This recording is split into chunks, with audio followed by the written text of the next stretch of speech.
You wake up every morning checking your bank account, don't you? That familiar rush when the numbers look good, followed by that hollow feeling when you realize the price you paid to get them there. You tell yourself it's worth it, that everyone compromises, that this is just how business works.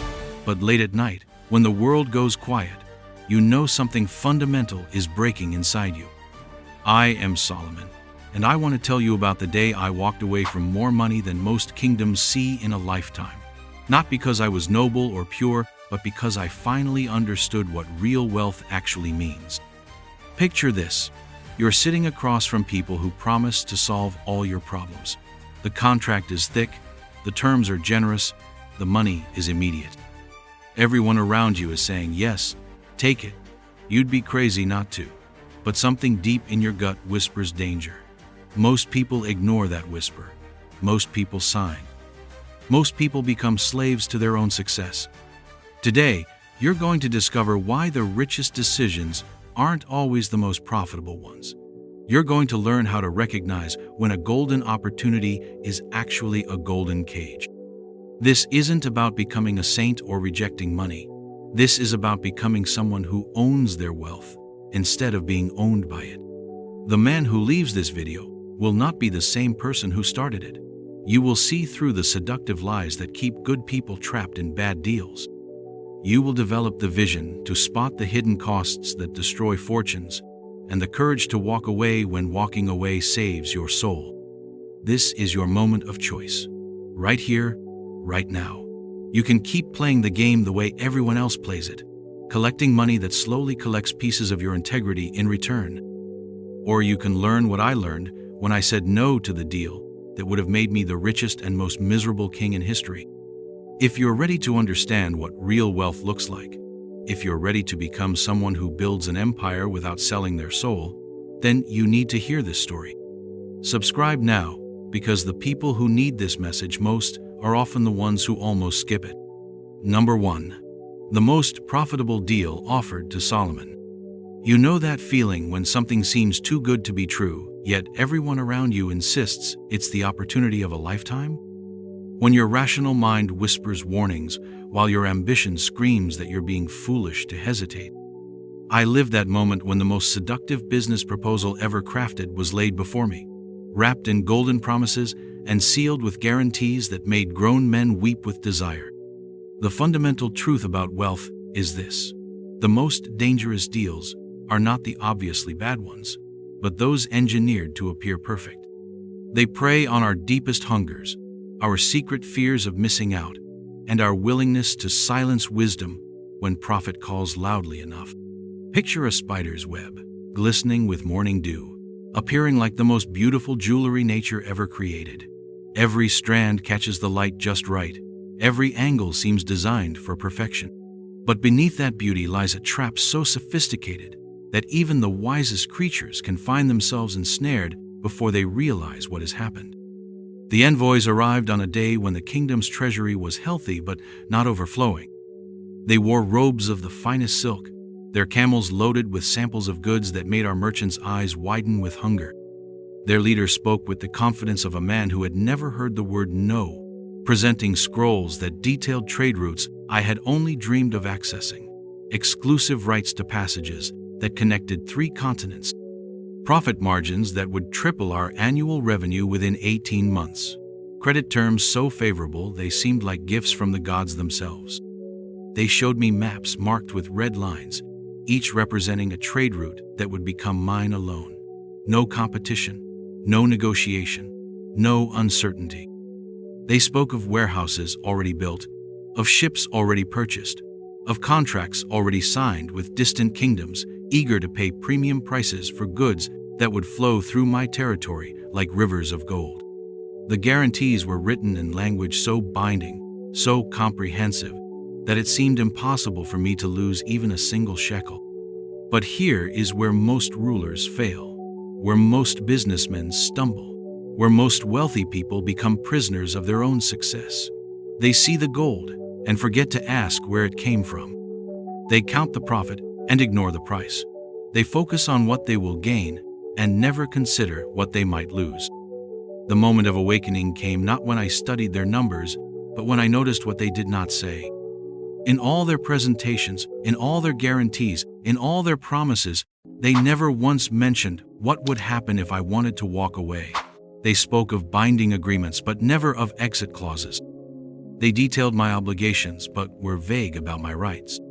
True wealth is not about seizing every opportunity, but about recognizing which opportunities will seize you. The richest man is not the one who accepts every profitable deal, but the one who maintains the freedom to choose. When someone offers you everything you think you want, that is precisely the moment to ask what they truly want from you. Every deal that demands you surrender your ability to say no is a deal that transforms you from a king into a servant, from an owner into a slave. Number 2. Solomon's critical analysis of the deal. How often do you find yourself calculating only the upside of a decision, while your conscience whispers about costs you refuse to count? How many times have you told yourself that the source of money doesn't matter, as long as it pays your bills, builds your empire, grows your account? This is the lie that destroys more fortunes than market crashes, more kingdoms than wars, more souls than any external enemy ever could. Wealth without wisdom is not wealth at all. It is borrowed time with compound interest that will eventually consume everything you thought you owned. The moment you accept money without understanding its true origin, you become responsible for every injustice that created it, every life diminished to produce it, every principle violated to generate it. Imagine a beautiful palace built on a foundation of sand. Every room gleams with marble and gold. Every window frames breathtaking views. Every corridor echoes with the footsteps of admirers who marvel at your success. But beneath the surface, the foundation shifts and settles, each rain weakening the base, each season bringing you closer to the day when everything magnificent collapses into ruins. When I demanded to trace the origins of their extraordinary profits, the envoy's confidence flickered for the first time. They spoke in general terms about efficient operations and strategic advantages, but when I pressed for specifics, their answers became evasive. So I sent my most trusted investigators to the lands where their wealth was generated, and what they discovered changed everything. The gold they offered was built on the backs of workers who labored 16 hours a day for wages that barely kept their families alive. The trade routes they controlled were secured through bribes to corrupt officials who betrayed their own people for foreign coin. The low prices that created their massive margins came from forcing farmers to sell their harvests for less than the cost of growing them, pushing entire communities into debt and despair. But the moral horror was only part of the trap. When wealth is extracted through injustice, it carries within it the seeds of its own destruction. Workers pushed too far eventually revolt. Officials bought with bribes can be bought by others. Communities crushed under unfair terms will eventually find ways to resist. The money they offered was not just morally tainted, it was economically unsustainable. Here is what I learned. Every source of wealth tells you something about its future. Money earned through value creation grows over time. Money extracted through exploitation diminishes over time. Money generated through corruption eventually destroys itself. When you accept tainted money, you inherit not just the profits but the instability that created them. The turning point came when I realized that wealth is not just about what flows into your treasury, but about what flows out of your character. Every compromise you make to increase your riches decreases your ability to enjoy them. Every principle you sacrifice for profit reduces your capacity to feel proud of what you have built. Before you accept any source of income, trace it to its origin. Ask not just how much it pays, but how it was earned. Investigate not just the profit margins, but the human margins. Examine not just the legal compliance, but the moral foundation. Because money that costs you your integrity is the most expensive money you will ever earn. Money earned through justice creates a legacy. Money earned through exploitation creates enemies. Choose your wealth as carefully as you choose your friends, because eventually they will determine who you become. Number 3. Hidden clauses in the contract and their risks. You have seen contracts before, haven't you? Those thick documents filled with legal language that nobody really reads. terms and conditions that everyone accepts without understanding, fine print that seems designed to bore you into submission. You tell yourself that the important parts are in the summary, that lawyers handle the details, that surely nobody would hide anything truly dangerous in language so dry it could cure insomnia. The most dangerous weapon in the world of wealth is not a sword or a gun, but a clause buried on page 47 of a contract you thought was about something else entirely. The moment you sign without reading, without understanding, without questioning, you hand over the keys to your kingdom to people who have been planning your capture since the day they first smiled at you. Think of a contract as a blueprint for a building. The main terms are like the visible structure, the walls and windows that everyone can see and admire. But the hidden clauses are like secret passages and trapdoors, designed to be invisible until the day someone activates them. By then, you are trapped inside the very building you thought you owned. As I studied their contract through long nights lit by oil lamps, each page revealed new layers of entrapment disguised as opportunity. The exclusivity clause seemed like a gift at first, promising me sole access to the most profitable trade routes in the known world. But buried within its flowery language was a binding commitment that would lock my kingdom into this relationship for 30 years, with automatic renewal clauses that could extend it for another 30. Think about that. 30 years. An entire generation of my people would grow up knowing no other trade partner, no other source of prosperity, no other path to wealth. The clause prevented me from even exploring alternative arrangements, from negotiating better terms, from adapting to changes in the world that nobody could predict. I would become a prosperous prisoner, wealthy but powerless to change course no matter what circumstances arose. But the exclusivity trap was nothing compared to what I found buried in the section on governance and compliance. Hidden among routine operational requirements was language granting my partners the right to review and approve major infrastructure projects, tax policies, and even diplomatic agreements that might affect trade flows. They called it ensuring optimal business conditions. I called it surrendering sovereignty. The collateral requirements revealed the true nature of their intentions. They demanded liens on our 3 major ports, our central grain storage facilities, and control over key road networks. They presented this as standard security for their investment, but I saw it for what it really was: the economic choke points of my entire kingdom placed under foreign control. And then there was the debt structure, a masterpiece of financial engineering designed to shift all risks to me while guaranteeing their returns. The loans were denominated in their currency, not mine, meaning that any fluctuation in exchange rates would work in their favor and against my treasury. The interest rates were linked to indices they controlled, with adjustment mechanisms that could double my payments during any period they deemed economically challenging. The moment of clarity came when I realized that every favorable term in the contract had a corresponding clause that could transform it into a weapon against me. The generous credit became a debt trap. The exclusive access became a strategic prison. The profitable margins became my obligation to pay regardless of circumstances. Most people read contracts to find reasons to sign them. Wise people read contracts to find reasons to run away.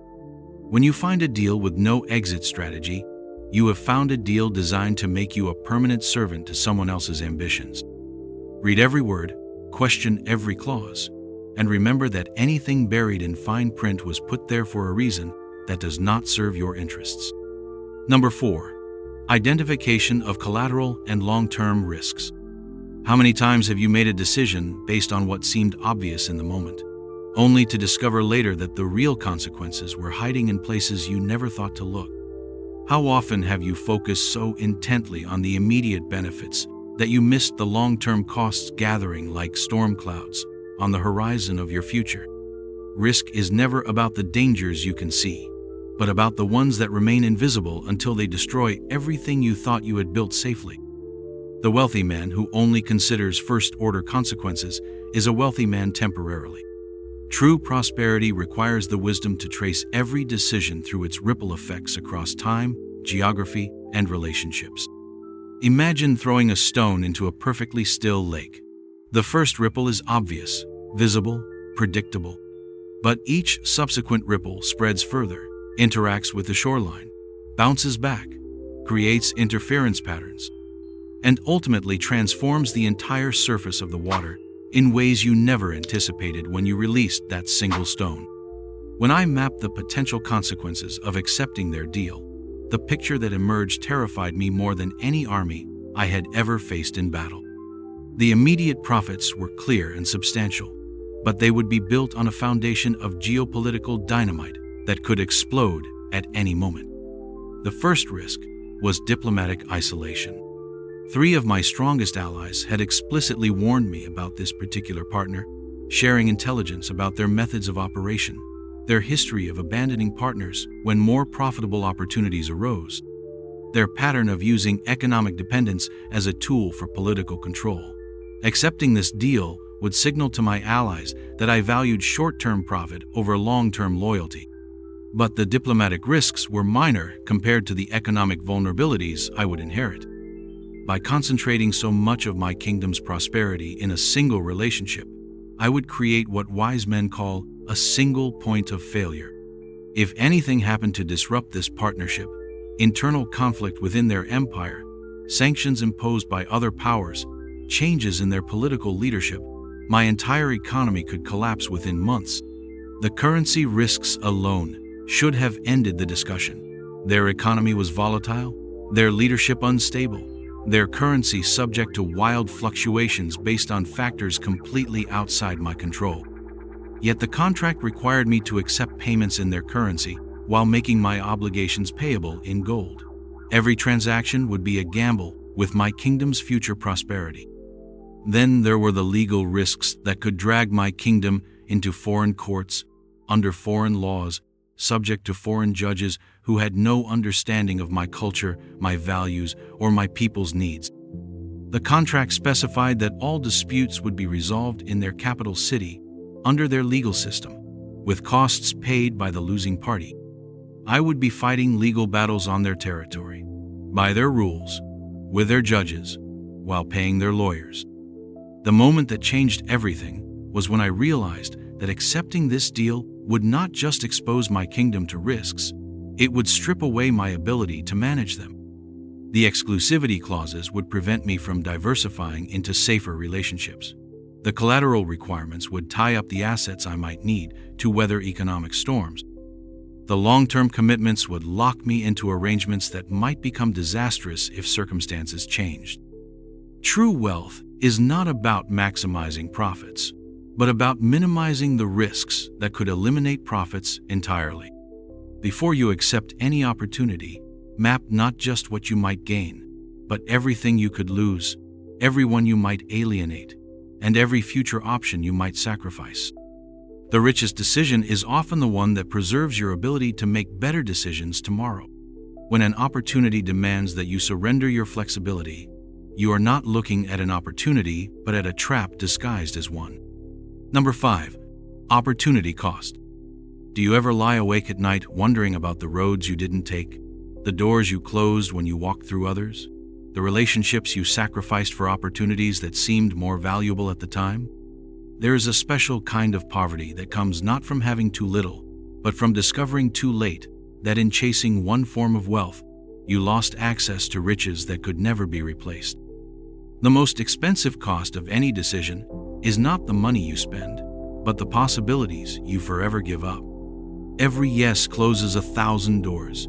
Every commitment eliminates countless alternatives. Every exclusive relationship makes other relationships impossible. The wealthy man who understands opportunity cost is wealthy because he chooses his sacrifices deliberately rather than discovering them accidentally. Picture a master craftsman with 2 hands, capable of creating works of extraordinary beauty and value. Someone offers him a contract to use both hands exclusively for their projects, promising immediate payment and steady work. But what they are really asking for is not just his labor, but his creative freedom, his artistic growth, his ability to explore new techniques and create masterpieces that could define his legacy.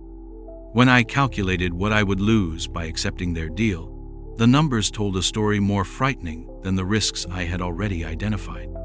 The exclusive relationship would force me to reject partnerships with 3 emerging kingdoms whose economies were growing rapidly and whose values aligned perfectly with mine. These were relationships built on mutual respect, shared principles, and complementary strengths that could have created prosperity for generations. The alliance with the Eastern kingdoms represented more than trade opportunities. They were developing new technologies, new agricultural methods, new approaches to governance that could have benefited my people in ways that mere profit could never achieve. Their scholars wanted to establish educational exchanges with mine.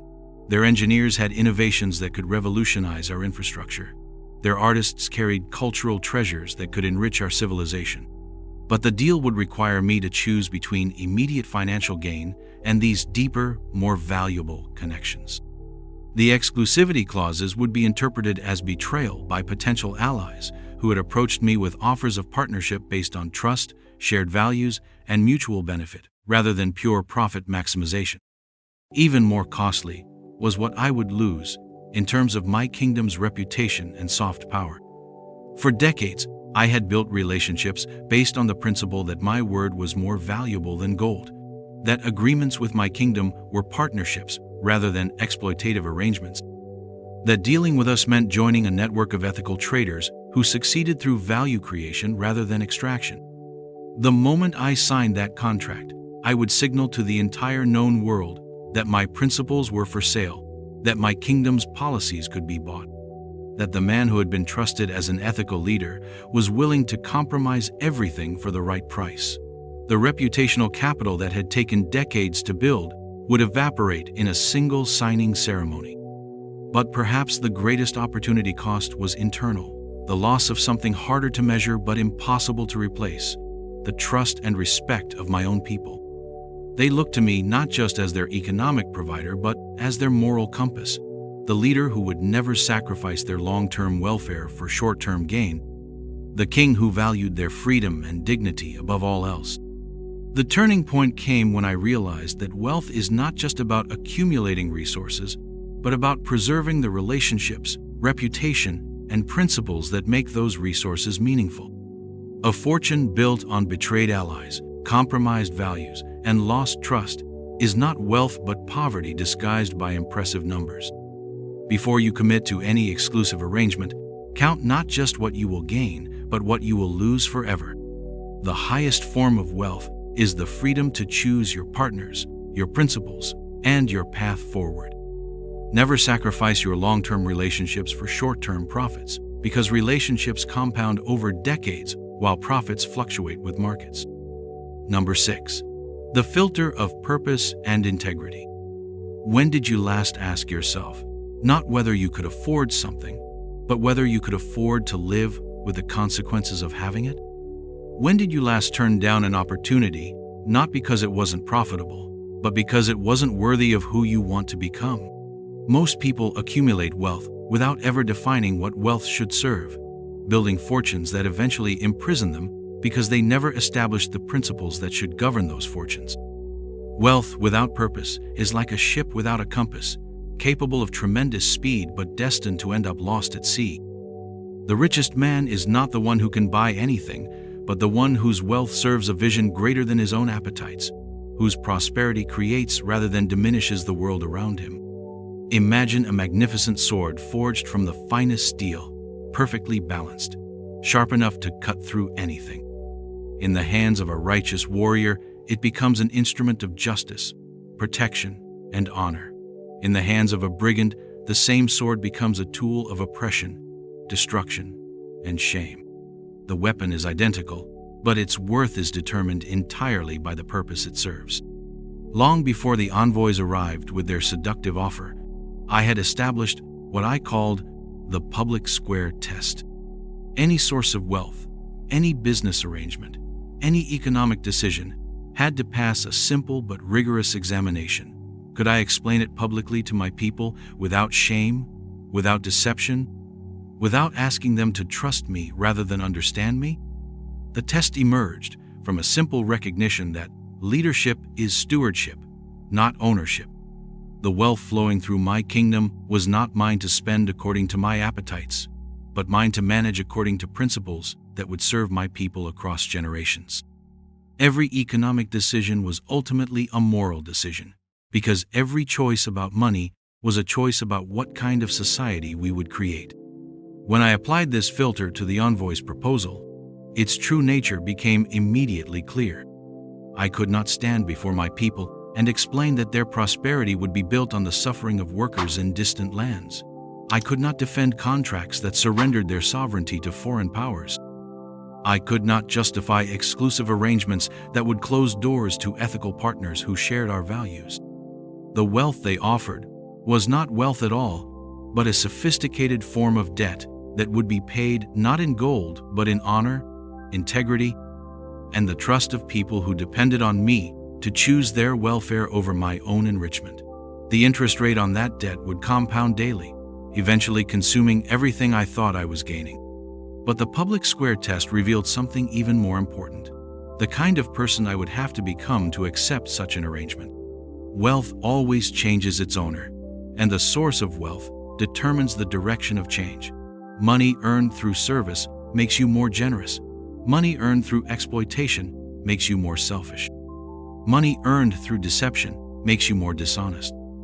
The moment of revelation came when I realized that the deal was not just asking for my signature on a contract, but for my signature on a transformation of character that would make me unrecognizable to the man who had built everything I was proud of accomplishing. True wealth can be defended in daylight before people who matter to you. If your source of income requires secrecy, justification, or asking others to trust you rather than understand you, then you are not building wealth but borrowing it against your integrity, and the bill will come due with interest that destroys more than it ever created. Before you accept any opportunity, ask yourself not just whether you can afford it, but whether you can afford to become the kind of person who would accept it. Your wealth should make you more of who you want to be, not less. Number 7. Resistance to external and internal pressures. Have you ever stood alone in a room full of people telling you that you're making a mistake, that you're being foolish, that you're letting pride blind you to obvious opportunity? Have you felt the weight of their certainty crushing down on your doubts, their unanimous advice drowning out the quiet voice in your heart that whispers a different truth? The most dangerous moment in any wealthy person's life is not when they face obvious enemies, but when they face well-meaning friends who cannot understand why anyone would walk away from guaranteed profit. The pressure to conform, to take the deal, to stop overthinking and start earning can be more destructive than any external threat because it comes wrapped in the language of care, wisdom, and practical advice. Courage is not the absence of doubt, but the willingness to act according to your deepest convictions when everyone around you believes your convictions are wrong. The wealthy person who cannot stand alone will never be truly wealthy, because they will always be subject to the financial fashions and profit pressures of others. Picture a lone tree standing against hurricane winds that bend and break the forest around it. The tree survives not because it is stubborn, but because its roots run deeper than the storm. Its core is stronger than the pressure. Its commitment to remaining upright is more powerful than the force trying to knock it down. Within days of my first meeting with the envoys, the pressure began mounting from every direction. My chief treasurer presented detailed calculations showing how the deal could fund infrastructure projects we had been planning for years. My trade advisors spoke of competitive advantages we might never see again. My military commanders worried about the economic strength such an arrangement could provide against potential threats. The most painful pressure came from advisors I trusted most, men who had served my father and grandfather, whose wisdom had guided me through countless decisions over the years. They saw my hesitation as weakness, my analysis as procrastination, my concerns as the luxury of a king who had never known true economic hardship. They reminded me of neighboring kingdoms that had prospered by accepting similar arrangements, of rulers who had transformed their economies through bold partnerships, of the moral obligation I had to provide for my people's welfare, rather than indulging in philosophical abstractions about the source of wealth. But the external pressure was nothing compared to the internal voice that constantly questioned my reasoning. Was I being prideful, holding myself to standards that were impractical in the real world of international commerce? Was I sacrificing my people's prosperity on the altar of my own moral vanity? Was I letting perfect become the enemy of good, rejecting a beneficial arrangement because it was not ideally pure? The nights were the hardest. In the darkness, surrounded by silence, every doubt amplified into a roar of uncertainty. The numbers were clear, the benefits obvious, the risks manageable according to everyone whose opinion I had always valued. Maybe I was overthinking, overanalyzing, letting wisdom become paralysis. The moment of resolution came not through argument or analysis, but through prayer and the recognition that some decisions are too important to make through consensus. The voice inside me that whispered warnings was not paranoia or pride, but the accumulated wisdom of every lesson I had learned about the true nature of wealth and power. I realized that the pressure I felt was itself evidence that I was making the right choice. When everyone agrees that you should accept an offer, when the pressure to sign is universal and intense, when walking away seems impossible to explain or justify, those are precisely the moments when walking away becomes most necessary. The ability to say no when everyone expects you to say yes is the foundation of all real wealth. Money earned under pressure is money that will pressure you. Wealth accumulated through consensus will be lost when consensus changes. Stand alone when you must, because the person who cannot resist the pressure of others will eventually become the property of others. Number 8. The outcome for those who accepted the deal. You know the feeling when you watch someone make a decision you almost made yourself, don't you? When you see them choose the path you rejected, and part of you wonders if they were braver, smarter, more practical than you were. Then time passes, consequences unfold, and you discover what would have happened if you had followed your first instinct instead of your deeper wisdom. The aftermath of bad decisions is always more instructive than the promises that preceded them. While marketing can lie and projections can deceive, results speak with a clarity that cuts through every rationalization, every justification, every explanation about how things were supposed to work out differently. Imagine watching a parade of ships sailing toward a distant harbor, their holds full of treasure, their crews celebrating the profitable journey ahead. You chose not to join the fleet, and for months you wondered if you were a coward or a fool. Then one day the remnants of those ships limp back to port, their treasure lost, their crews broken, their dreams replaced by debt and despair. 18 months after I rejected the envoy's offer, reports began reaching my court about the fate of rulers who had embraced similar arrangements.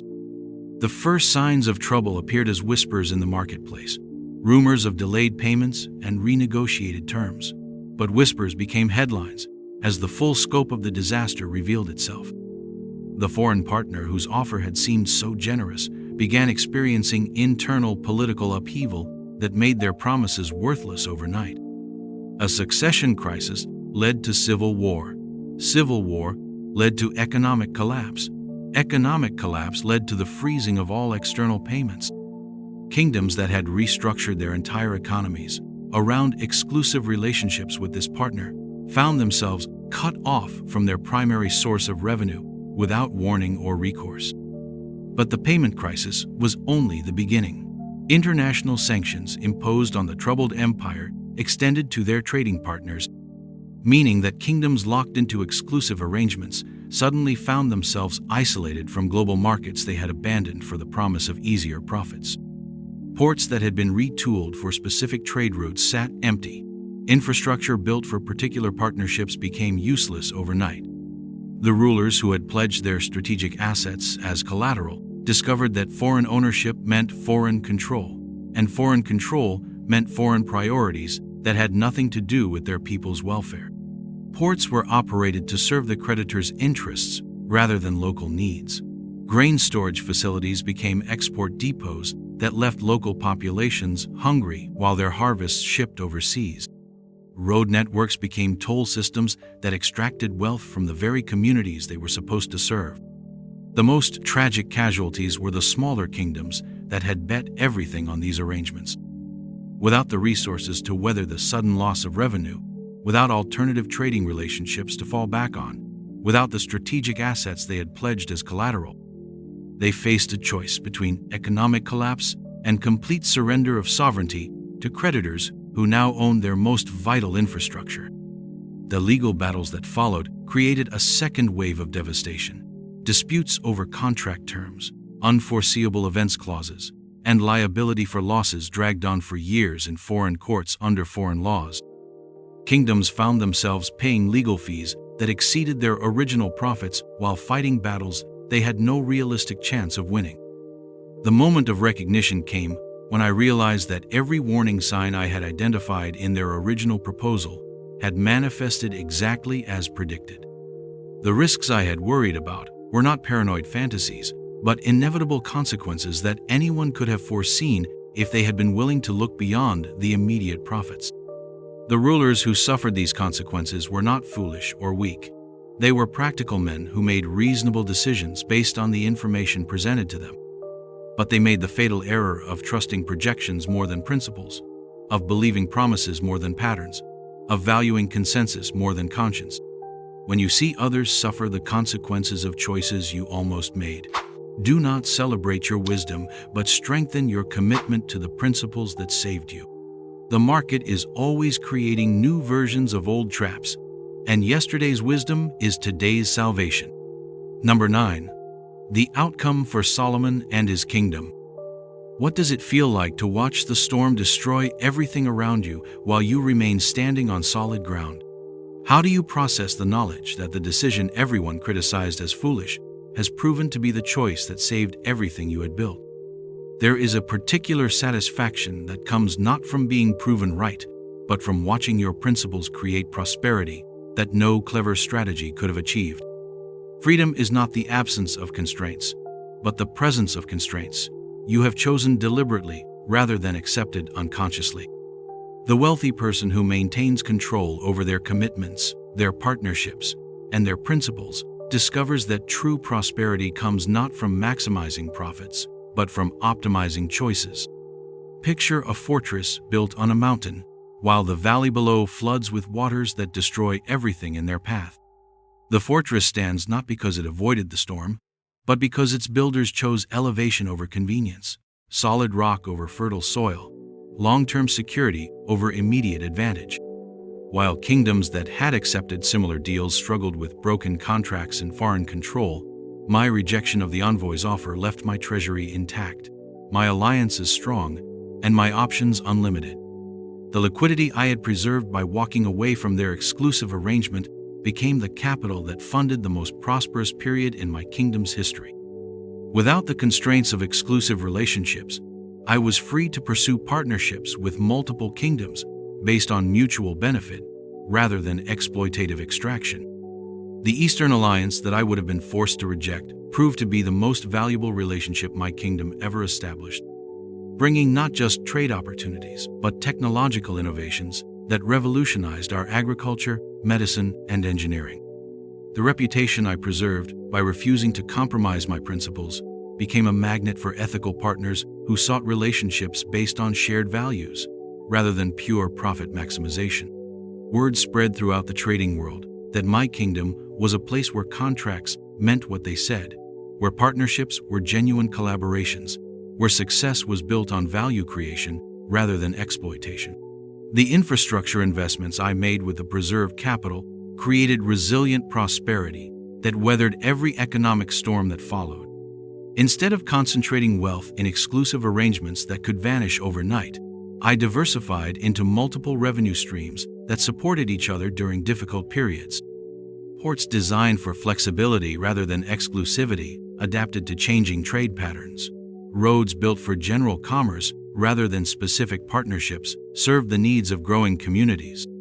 But the most valuable outcome was not economic but strategic: the maintenance of decision-making autonomy that allowed rapid adaptation to changing circumstances. When new opportunities arose, I could evaluate them on their merits rather than being locked into arrangements that prevented exploration of better alternatives. When circumstances changed, I could adjust course rather than being trapped by commitments that no longer served my people's interests. The turning point in understanding my choice came when I realized that saying no to their deal was not a rejection of wealth, but an embrace of a superior form of wealth. While they offered money constrained by their agenda, I chose prosperity controlled by my principles. While they promised profits dependent on their success, I built revenues dependent on value creation. The economic results spoke for themselves. Within 5 years, my kingdom's revenues exceeded what the rejected deal would have provided, but with sustainability, diversity, and moral clarity that made every shekel earned a source of pride rather than anxiety. The wealth we built served justice rather than exploitation, created rather than extracted value, strengthened rather than weakened the communities it touched. The deeper satisfaction came from knowing that our prosperity could withstand scrutiny, that our success could be explained publicly without shame, that our wealth was building a legacy rather than borrowing against one. Every trade relationship we established made us stronger rather than more dependent. Every alliance we formed increased our options rather than limiting them. The kingdom that emerged from this choice was not just wealthier but more resilient, not just more prosperous but more principled, not just more successful but more worthy of success. We had discovered that the highest form of wealth is wealth that makes you proud of how you earned it, proud of what you did with it, and confident that it will serve purposes greater than your own immediate desires.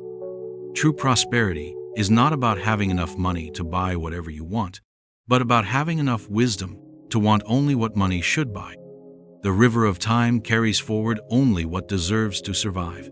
Empires built on exploitation crumble into dust, but principles carved from wisdom become the bedrock upon which future generations build their dreams. Every choice you make today is writing the story that your children will inherit, and their children after them. There is a moment in every person's life when they stand at the crossroads between who they have been and who they are meant to become. The voice of expedience whispers one direction, promising immediate relief from struggle, instant solutions to complex problems, shortcuts through the wilderness of uncertainty. But the voice of wisdom points toward a different path, one that demands more of you now so that it can give more to you forever. Picture a gardener standing before two seeds. One promises fruit within weeks, but its harvest will poison the soil for decades. The other requires seasons of patient tending, careful nurturing, protection from storms and pests, but it will grow into a tree whose branches provide shade for generations, whose fruit nourishes communities, whose roots strengthen the earth itself. The seed you plant with today's decision will determine not just what you harvest, but what kind of ground you leave for those who come after you. Your wealth, your choices, your commitments are never about you alone. They are about the world you are creating through the accumulated weight of your daily choices. This is why the conversation between us cannot end with a single video, a single story, a single moment of inspiration. The path of wisdom is walked one step at a time, one decision at a time, one choice at a time. If this message has stirred something within you, if these words have awakened questions you need to explore, then join us on this continuing journey by subscribing, not as an audience, but as a fellow traveler, seeking the deeper truths that transform how we see wealth, power, and purpose. The most valuable things in life are never possessed, but practiced, never owned, but embodied, never concluded, but continuously chosen.